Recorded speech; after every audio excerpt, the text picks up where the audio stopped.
and welcome to the last GamesMaster, possibly ever, because I've received a slightly worrying fax memo from Channel 4. It says, to the most important person at GamesMaster, we are sorry to report that the number of complaints for this series has risen to an all-time high. Dominic is still making jokes deemed too offensive and controversial for this time slot. Well, I'm quite surprised, to tell you the truth. I don't think we've ever said or done anything remotely dodgy on this show, but I'm willing to admit if I'm wrong. So, for the whole of this show, we're going to have an offence-ometer running. Anytime we say or do anything unsuitable for an early evening time slot, it's going to register on that little meter. And if it's too high by the end of the show, then we are going to catch it, okay? So, with that considered then, with a much sadder pant, let's... You're kidding. I can't... With me, sandwiched between two girls for the last time. I can't say that either. With an altogether bigger lump in... Oh, this is pathetic. Oh, forget. Let's just go to today's event.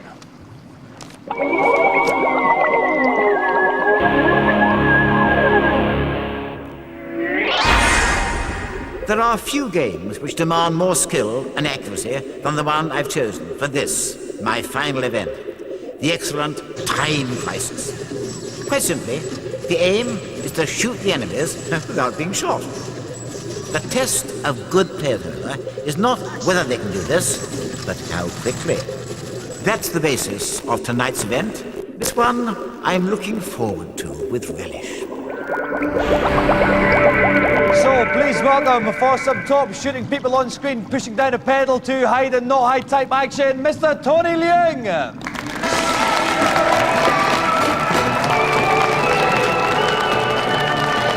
Welcome to the show, Tony. Now, Tony, let's talk about Time Crisis. How much do you play the game then, on average? I would think maybe, in terms of money, maybe £20 per week. Yeah. Yes. So you go around a lot of different arcades, do you? And what's the kind of plan? What, to leave your initials as the high score on each one? Yeah, I try to do that whenever I see a high score and try and beat it. How good are you then? I mean, do you get the top scores on most of the machines? Most of them, but occasionally I run into troubles with one good player in particular. What does he go by? Yes, his initial is XXX, and I'm finding it quite hard to beat his record. He's the one guy. There's only one guy you've got difficult with. Yeah. Well, now I mean, I suppose. I mean, if we were some kind of like really cheesy kind of show like Cilla Black, surprise, surprise, this is where we'd say, right, you know, we've spent lots and lots of money tracking him down, and you know, let's bring on Mr. Triple X. You know, I mean, that'd be quite funny, wouldn't it? Yeah. Hysterical, wouldn't it? Prepare to be hystericized then, Tony Leung, because we have found him. Here is your nemesis, Mr. X. Right, pleasure to meet you. Nice to meet you. Triple X, tell us your real name. Philip Groves. Philip Groves, what do you do for a living? Sales rep for an optical company. So, basically, when you're driving around doing your sales repping, what do you like nothing more than doing? Sometimes I'll spot an arcade that has Time Crisis in there, and I'll pop in and have a few games. And you've doing my rounds, yeah. Quite literally littered the country with the Triple X name on it. How do you feel, Tony? You're going to be going first under the watchful gaze of Mr. Triple X. Is that going to add a little bit of tension there? No, it's not a problem. Yeah. It's not? Okay, good. This could be it. This could be the time to leap ahead of Mr. Triple X. Yeah. Right, the guys are going to get the weapons in their hands, ready to shoot at a moment's notice. While they pucker up their gaming power, we'll go to today's news.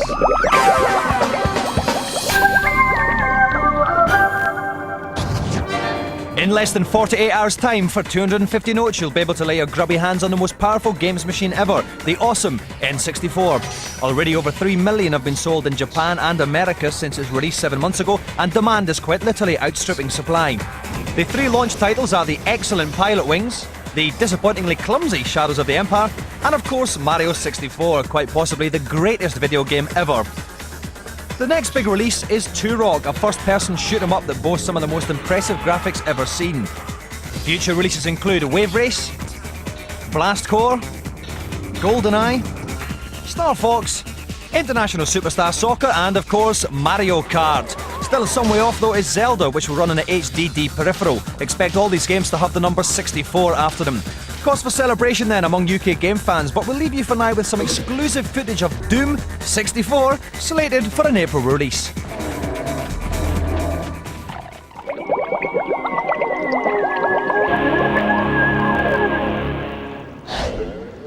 Okay, we have got Tony Leung against his Time Crisis nemesis, Mr. Triple X. Standing buttock to buttock with me is Derek Lynch from Namco Wonder Park. Derek, what's the kind of best general tip you give the guys? Well, they have to go for accuracy and the ability to predict where the enemy's coming from. Okay, and they know the game inside out though, these guys, They don't do. They're the best. Okay, so both Tony and Mr. Triple X are going to play through the first two stages of the hard level of Time Crisis. Whoever gets it done in the quickest time will walk away with the joystick. Tony's up first. The best of luck, Tony. Off you go. Okay, we're into the first area then of the hard level, and with Tony's just running behind a little block there, shooting the guys as they come down from the helicopter. There is the pedal on the game though. Whenever he takes the pressure off that, he will hide.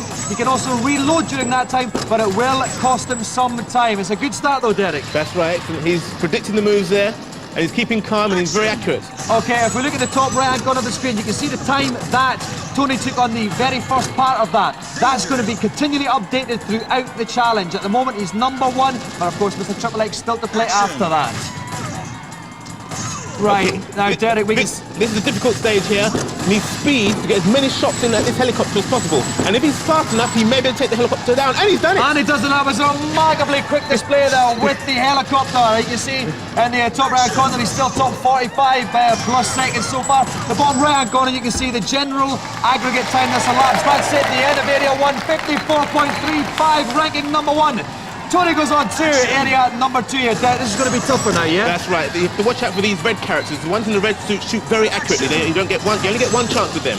Okay then, he's taking these guys out remarkably swiftly there. He's being very brave, Derek. He's only hiding it when he really has to. That's right. Okay, up to 1 minute 12 then, still top of the ranking here in stage 2. It's going to go hard on Mr. X, looking on, not looking terribly ruffled, not looking too frightened to me, Derek, but Tony is doing well. That's right. He's got a timing between this press. And, oh, he's got that red character. That's good. The red guys, we don't have the red guys, they shoot faster. They shoot and accurate, fast and accurate. faster than us.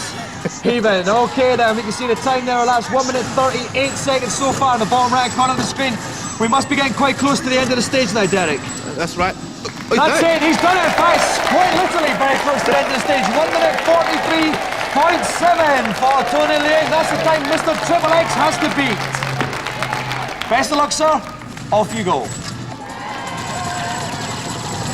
Okay, well, of course, Mr. Triple X immediately behind the bar there. We're not going to see his time until he's finished the very first part of this stage. But again, took him all out without needing one reload there, Derek. Very clean shooting, amazing. Not wasting one little smidgen of a set of time. Now we can see it. We look at the top right corner of the screen. Already he's ahead of Ant. You can see Ant there 60.4 for that first bit. Triple X 15.3 something. They are locking in the corner there. It's an excellent start by the Master. Unbelievable. Action. Here he's got to shoot. This is very difficult here where the characters are very small. He has to shoot very accurately. That's right. So if he makes a mistake, now the helicopter. The helicopter. Now he has a very unusual technique. Holding it and doing a machine connection with his finger. That was fantastic. The helicopter down already. He was doing something with his fingers there. He's still ahead of Ant. He's still over a second ahead. He's going to have to slip up now, really, for Ant to have a chance. Where's going to be the most difficult thing? It's not going to be in this first direction. He's done there. 53.02. Over a second ahead. Derek, could he slip up in this second area? He could do. Well, he's put away the red characters. The red characters shoot very accurately. They're the ones that is tricky. That's right.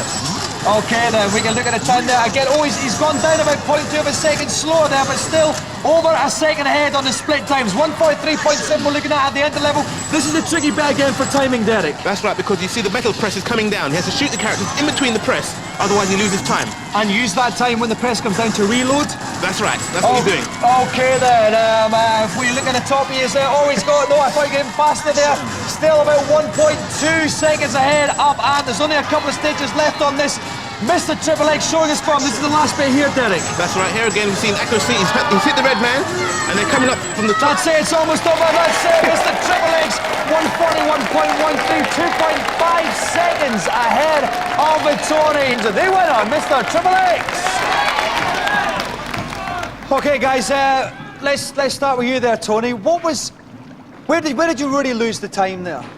It was the part where there was a conveyor belt with the boxes coming across in front of the screen. Yes, yeah. Let's go to you.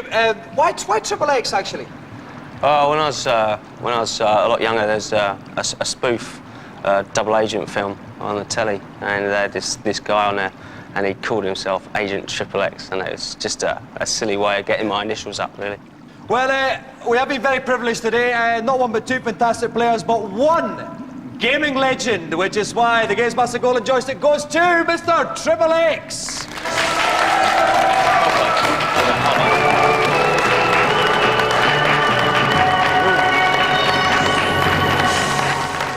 Top one there by Mr. Triple X, who's actually lent his name to a series of films you can see advertised in dodgy national tabloid newspapers. Because we're behaving tonight, none of those films will be shown in today's reviews. This week we're going to take a look at two of the most bulgingly anticipated games on the N64, beginning with Mario Kart 64. All the other characters are back. The tracks, there are loads of them, there's 20 in all, including the 4 battle modes.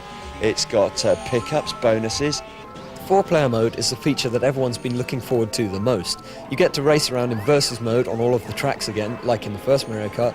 You can carry big long lines of bananas or a string of shells around with you, then fire them off when you feel like it. Unfortunately, the coins from the first game have gone, which you used to pick up to make you go faster. The 1-player mode occasionally gets boring and annoying with computer opponents that will catch you no matter what power-ups you use or how well you drive. If we'd never seen Super Nintendo Mario Kart, we'd think this was a very good driving game. But as it is, it's just not as good as the original Super Mario Kart. It's just not as good as we'd hoped. Whew, controversial head there.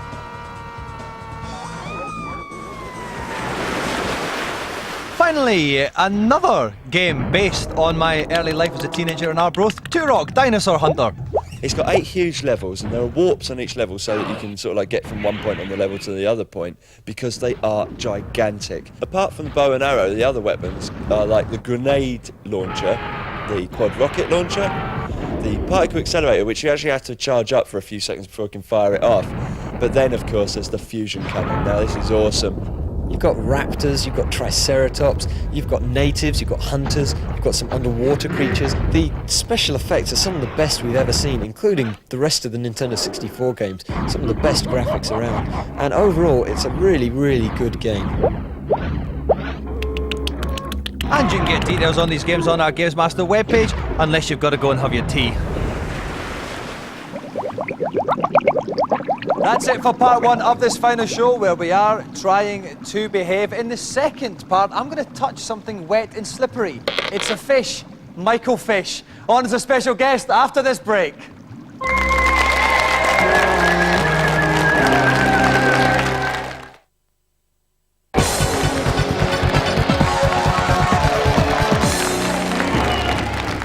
Welcome back. I hope those various commercials slipped seductively inside your mind. Prepare to spread your attention span once more as we go into our final celebrity challenge. For my very last challenge of this series, I've chosen a game which I hope will send us out on a high note, Prop Cycle. Soaring around the heavens on the bicycle, my final contestant's task involves popping balloons worth varying amounts of points. Their challenge is to amass 2,000 points before the clock runs out. I feel the time counting away on this, the last show, and I only hope my challenger will provide us with a fitting finale at this most sad moment. And so for our final celebrity challenge of the series, we have a guest of meteorological proportions. Please welcome the bloke who puts the man in Weatherman, Mr. Michael Fish.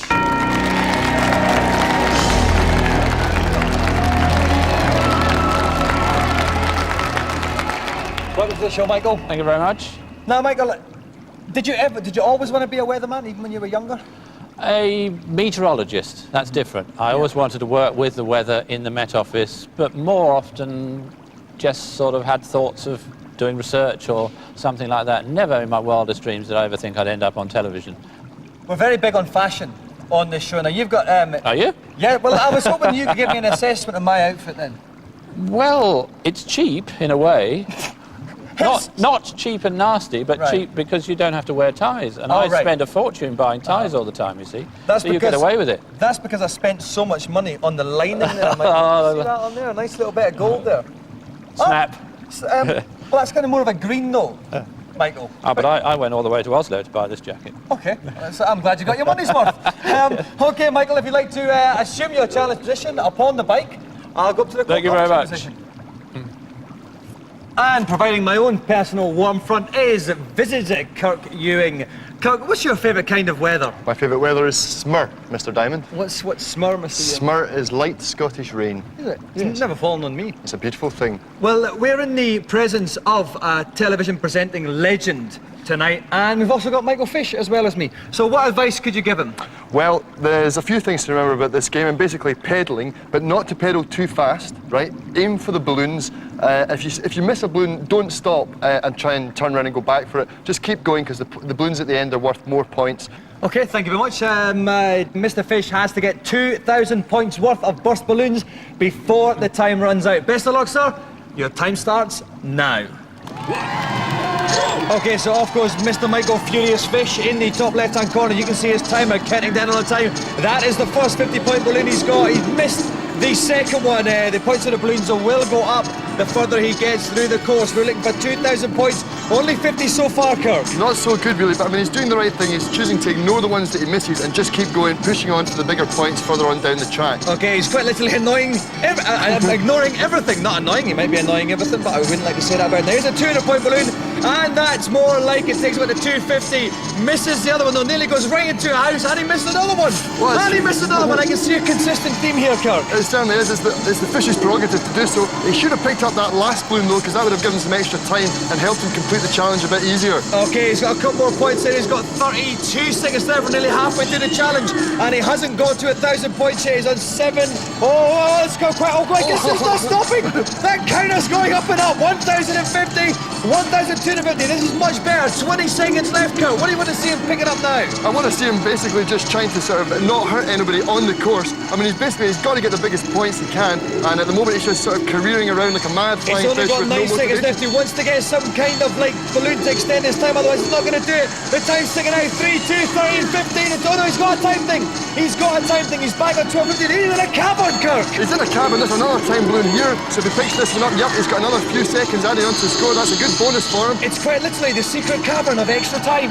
Ooh. Okay, 7 seconds left though. He still needs to get more time. I can't see him doing this. That's it. He's got some more time. That's another one. But he needs to get another 750 points. But in a big, massive balloon. 1,550 metres now. 650 points. He's got 4 seconds left. I don't think he's going to do it. His time's taking away. No, time is out. Mr. Michael Fish. 1,350 points. His challenge ends in fishy failure. Commiserations there, Mr. Fish. It's exhausting. How did you find it? Well, I was a bit guilty, you see, because they look to me like Met Office radio som balloons. They're balloons we send up with instruments, and they're so important and so valuable that I was pretty reluctant to shoot any down, really. That is one of the finest excuses we've heard. 1,500 points wasn't bad at all. It was a fine performance. No, it's the first time I've ever played any of those sort of games, so, well, it's the first time for everything. Not bad. And a fitting end to the last celebrity for this series. Please give it up to our special guest tonight, Mr. Michael Fish. Thank you very much. So, for one final time, I have clasped the hand of a legend. Now we're going to go into the final feature of this series. For one final time, I'll be sent across to far distant lands. For one final time, I will be able to flirt outrageously with attractive ladies. And for one final time, you will ponder the moral implications of the fact I get paid for all this.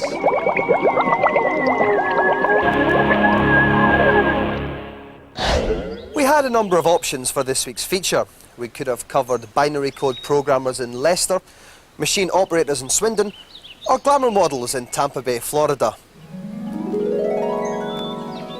I think we made the right decision. Here's your tea, Dominic. Thanks, love. Yes, Gillian Bonner is quite literally a glamour model who takes a good photo. But she also happens to be one of the few women to own her own software company, as well as star in its first title, Rihanna Rouge.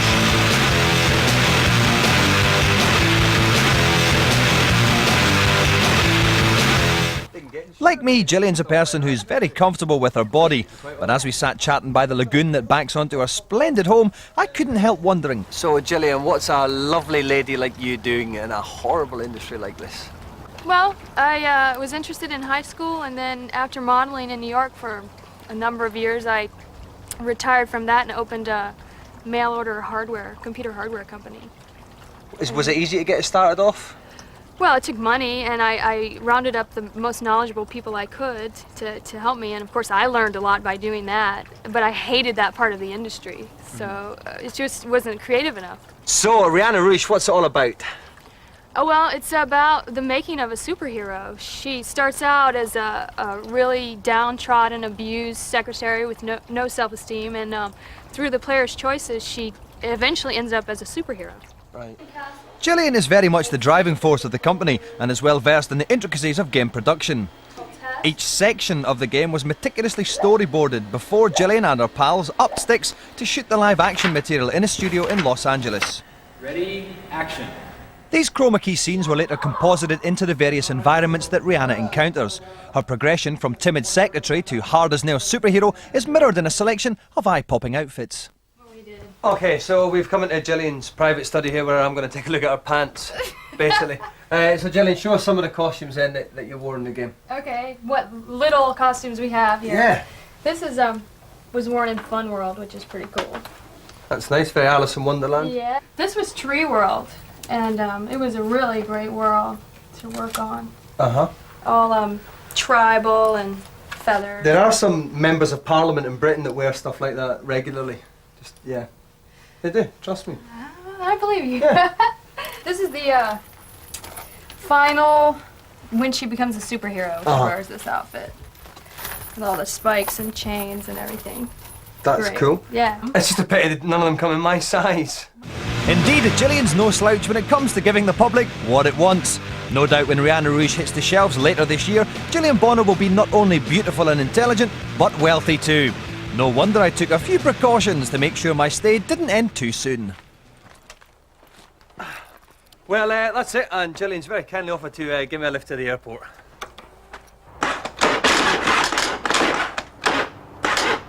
Looks like it won't start. Oh no. Guess you'll have to stay.